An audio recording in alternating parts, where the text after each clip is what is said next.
What's up, guys? Welcome back to the channel. Today we're going to be doing a quick and more efficient predictive mock draft for what I think will happen tonight in the 2024 NFL draft. Since I already have this all laid out, I'm going to make this as quick and efficient as possible. With pick number 1, I'm going Caleb Williams. That has not changed. With pick number 2, the Commanders are pretty locked in here with Mr. Jaden Daniels out of LSU. It's been written for a little bit now, and I believe that will happen. Now, pick number 3 is where it starts to get really interesting because there is a real possibility that the Patriots are shopping this pick, but they're expecting a huge haul, and I think eventually they end up staying with Drake May at 3. This brings us to number 4 with the Cardinals, where I think they select Marvin Harrison Jr. as the 4th overall pick in this draft.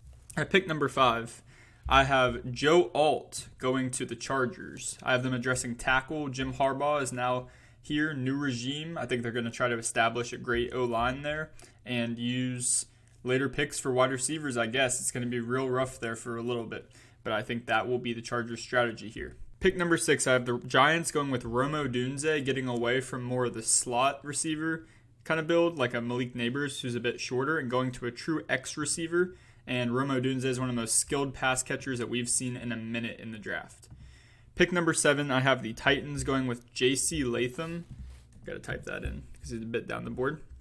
Out of Alabama to address their tackle needs. I think they're going to stay and get a premier tackle here.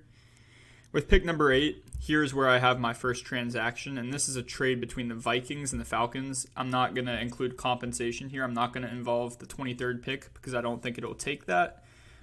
Maybe a first next year or some other kind of compensation. I'm going to go ahead and not include that 23rd pick and force this trade through and have the Minnesota Vikings picking J.J. McCarthy at pick number 8. At pick number 9, I'm going to have Malik Neighbors going to the Bears. I think this is their ideal situation here, and they would be ecstatic if this ended up this way, with the Bears getting Caleb Williams and Malik Neighbors in this draft. At pick number 10, I have the Jets securing the O-line for the future and for depth because they currently have two 33-year-old tackles, Morgan Moses and Tyron Smith, who both came in through free agency and are both injury-prone in their own ways. And Olush Fashan, who's a left tackle that can secure Aaron Rodgers' blind side for the just the future, really. Pick number 11, now I have the Falcons that moved down, ending up still going with who I think they want all along and get compensation for, which is Dallas Turner. Pick number 12, now I have the Broncos here, and I'm going to have my second trade of the draft. Or is this my third? I think this is my second trade of the draft. I'm going to have the Philadelphia Eagles trading up here. Don't look at compensation. We're just doing first round pick swap here, and of course there will be more. I'm going to have the Philadelphia Eagles trading up for Quinion Mitchell here. At pick 13, I'm going to have the Las Vegas Raiders getting a really good scheme fit in Talisa Fawaga out of Oregon State.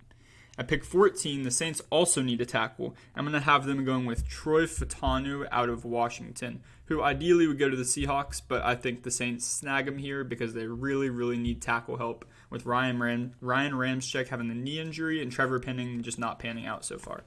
Then Brock Bowers falls right into the lap of the Colts at 15. And at 16, I'm going to have Byron Murphy, who's super fun, super young, and a great pass rusher, going to the Seattle Seahawks here to help that defensive interior. At pick 17, I'm going to have the Jags going with Terrion Arnold because they really need boundary corner help, and Terrion Arnold is a great physical corner.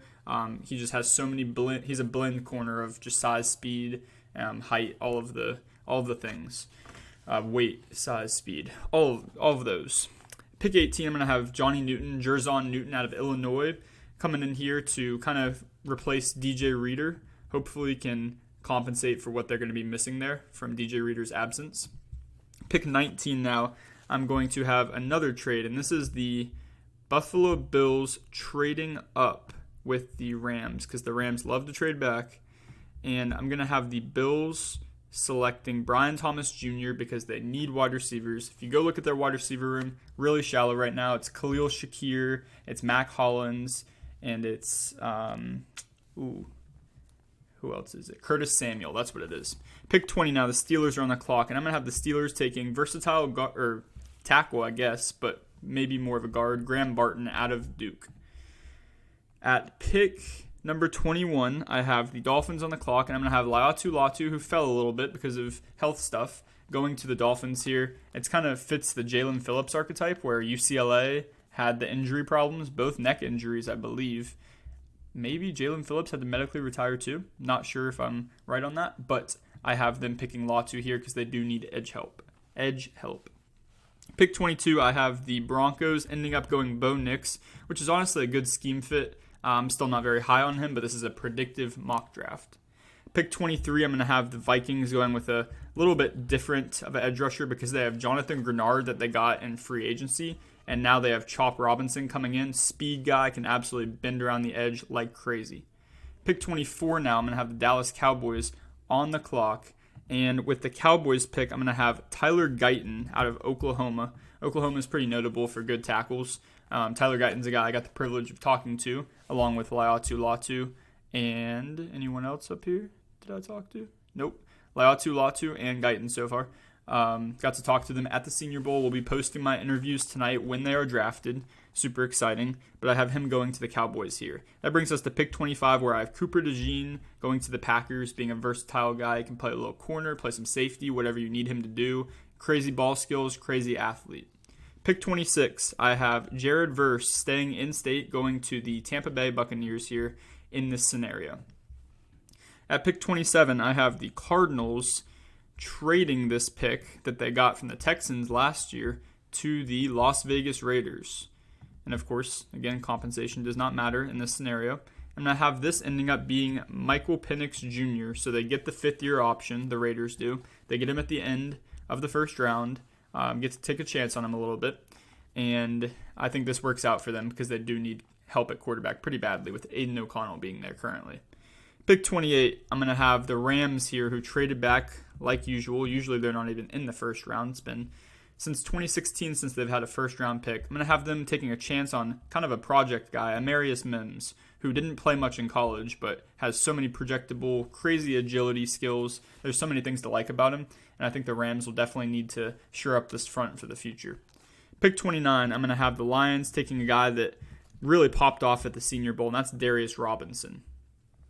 Pick 30, I'm going to have the Baltimore Ravens selecting speedy corner and a little bit smaller of a guy, but Nate Wiggins here out of... No, that is not who I meant to pick. Okay, well, it was supposed to be Nate Wiggins. You can see what it was, not Jacob Cowing.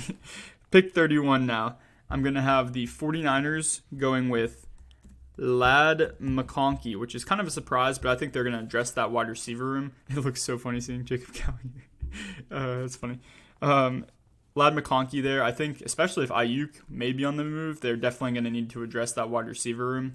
And Ladd McConkey gives Brock Purdy his blanket guy over the middle especially. And McConkey really has a lot of skills. He really showed them at the Senior Bowl. He was one of the most unguardable wide receivers there by far. Pick 32, I'm going to have this one wrapping up with Kansas City selecting Adonai Mitchell out of Texas.